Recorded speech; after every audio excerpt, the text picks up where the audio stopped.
Hello everyone. Back again with film recaps. In this video, I will recap one of the thriller films from 2015, titled Home Sweet Hell. Before we get to the storyline, don't forget to like and subscribe for more film recaps and have a great day.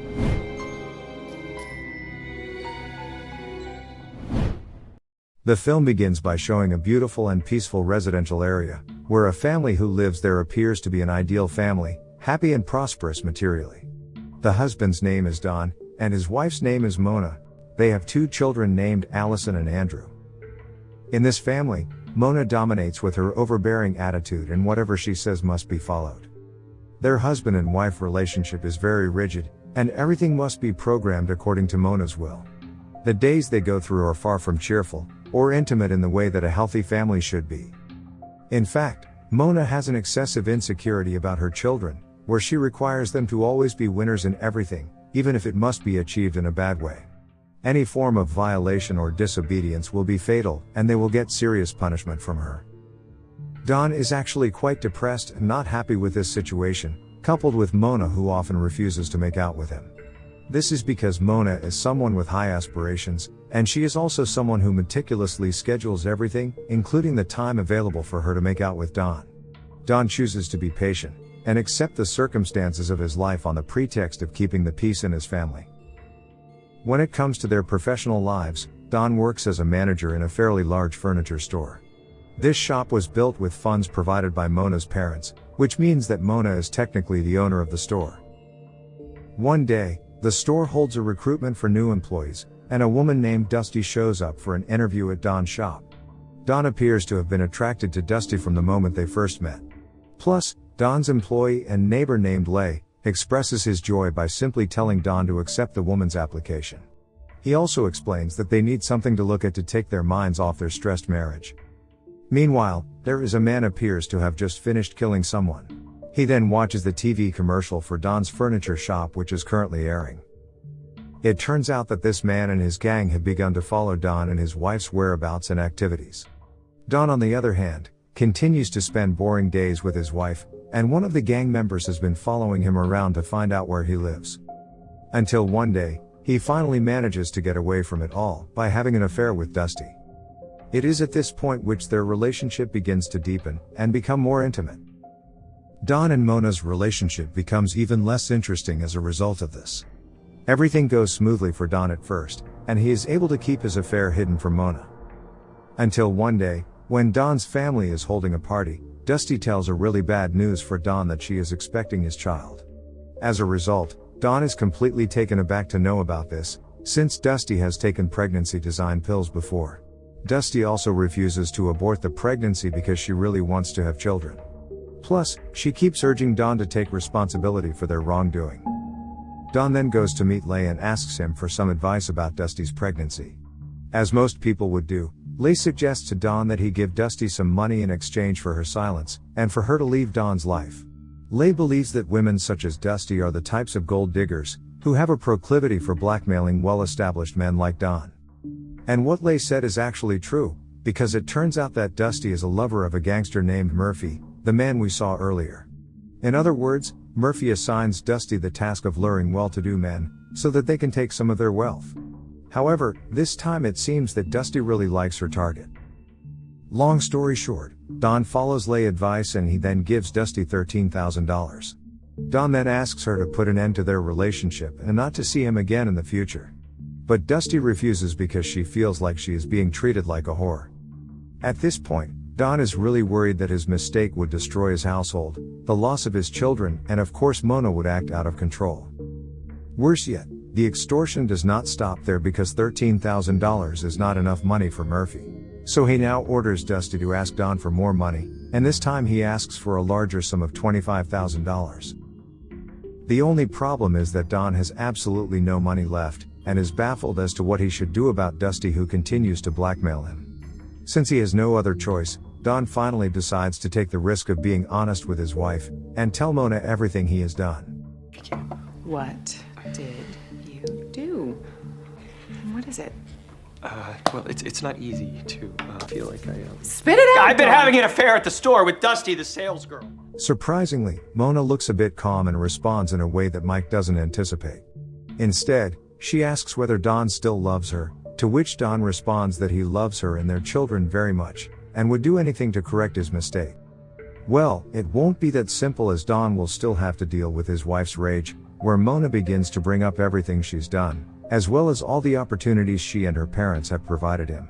This is the point at which Mona begins to reveal the darker side of herself, by ordering Don to kill Dusty in order for her to stop extorting Don's money. Mona asserts that anyone who dares to interfere with the integrity of her family will die at her hands. Dusty then calls Don for the $20,000 cash, which Mona tells him to accept. At this point, Mona begins to give Don two choices: either divorce, which means Don will lose his wife and children, or the second choice is to follow Mona's instructions to kill Dusty. He is now thinking how he could possibly have the heart to kill someone, but on the other hand, he is also afraid of losing the family he loved. The following day, Mona continues to put pressure on her husband to commit the murder, before Dusty comes to the office at night to collect the money. Plus, she's even prepared a high-dose drug that will be used to put an end to Dusty's life. Mona is also angry to see Dusty is afraid, and convinces him to fight the people who are trying to destroy their family. Therefore, Don, who has no other option, is forced to follow Mona's plan, and he begins to think of a way to start the action. Later that day, Dusty then comes and is greeted by Don, by giving her a drink that has been drugged. As Dusty drinks a glass of it, she starts to feel strange, seeing Don behaving in a weird way. Soon after, Dusty eventually realizes that she has been drugged, and collapses as the chemical in her body starts to react. No. Oh, God. Mona then appears and tells him to place Dusty into the trunk. As they get home, Don still can't bear his fear to begin their next action, and he is shocked to see Dusty, who is still alive. Mona, however, laughs to see this and tells Don to go get the hammer. Don then gives the hammer to Mona, but instead, Mona tells Don to do it to correct his mistake. Don, who is afraid, explains that he is really unable to do so, so Mona tells him to open the trunk and lets her do it. Open that trunk! After that, Dusty's body is taken into their garage for Mona to begin dismembering Dusty herself.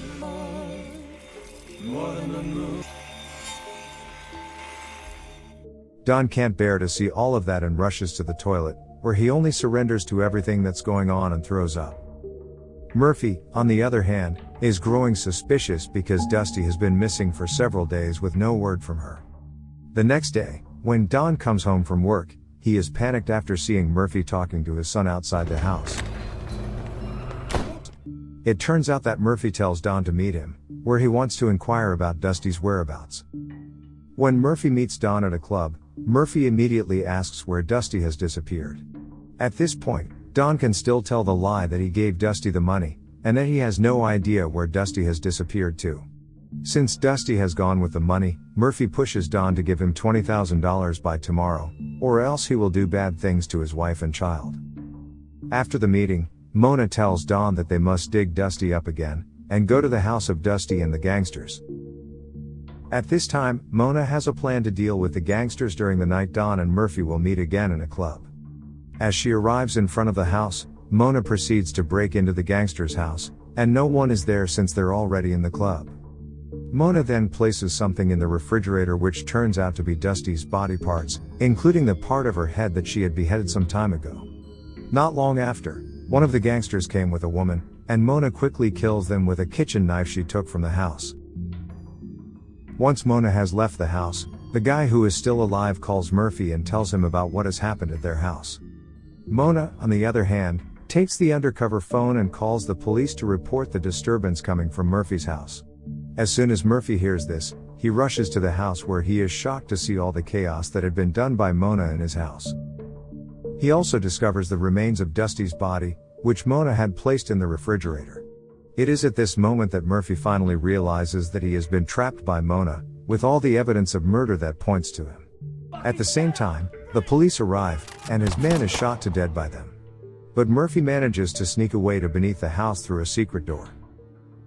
One night, Don, who is curious about all his wife's doing, tries to ask Mona about her past. He thinks that Mona may have experienced a traumatic or tragedy event as a child, that has influenced her current behavior. With Dawn's question, Mona's reaction takes an unexpected turn and becomes very emotional. Mona says that her parents are perfect and have never hurt her. She then swears that if Dawn dares to ask that question again, she will murder and mutilate him just as she did to Dusty. After all of that incident, Dawn is now forced to live a life full of paranoia and worry after hearing the threats from Mona earlier. Mona's madness is also getting worse, where she's planning to get rid of Leigh's son, who has a large physique and often beats her son in all games. The following day, the police came to Dawn's house and informs him of the death of his employee named Dusty. The police also says that they managed to catch the culprit, but one of them is still missing. But that's not the point. The point is that someone reported that Dawn had been to the lodge at Dusty's house. Therefore, Dawn eventually has no choice and confesses to the police that he was having an affair with Dusty. And Dusty's boyfriend asked Dawn to pay for it so that Dawn's actions wouldn't be exposed to Mona. The cop understands Dawn's situation, and sarcastically says that he doesn't want to find another dead body if Mona finds out. During their conversation, a neighbor's dog suddenly enters their garage, and causing Mona to become irritated. Mona then gives them such a warning of what she will do if she catches the dog on her property again. During Andrew's birthday celebration, Dawn discovers that the neighbor's dog has been killed and placed in the refrigerator. They are also having a good time with a friendly competition between Andrew and Leigh's son, but Mona notices that Andrew is struggling to win the game.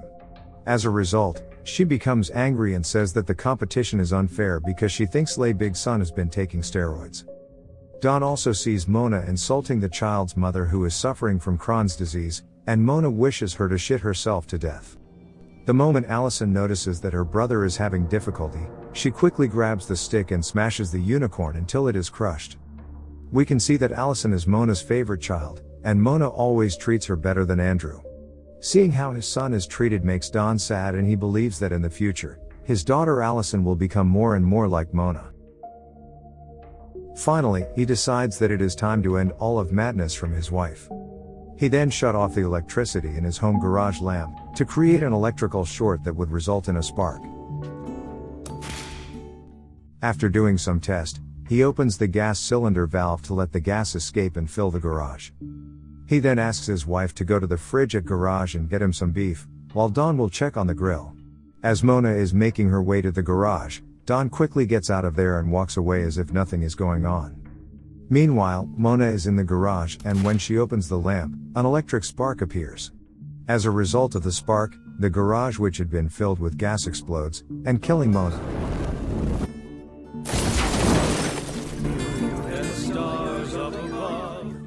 After it is all over, Dawn is now living in a new house while enjoying the treasure left to him by his wife. He and his children are now living happily without any rules from his wife, including the fear of being killed by her. But the movie isn't over yet, because the police haven't found Murphy, the person who ran away from the house earlier.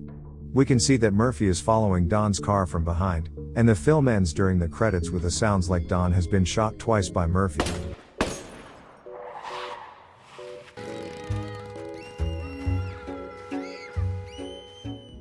Okay guys. That's all the recap for Home Sweet Hell 2015. Thanks for watching. See you again in the next video.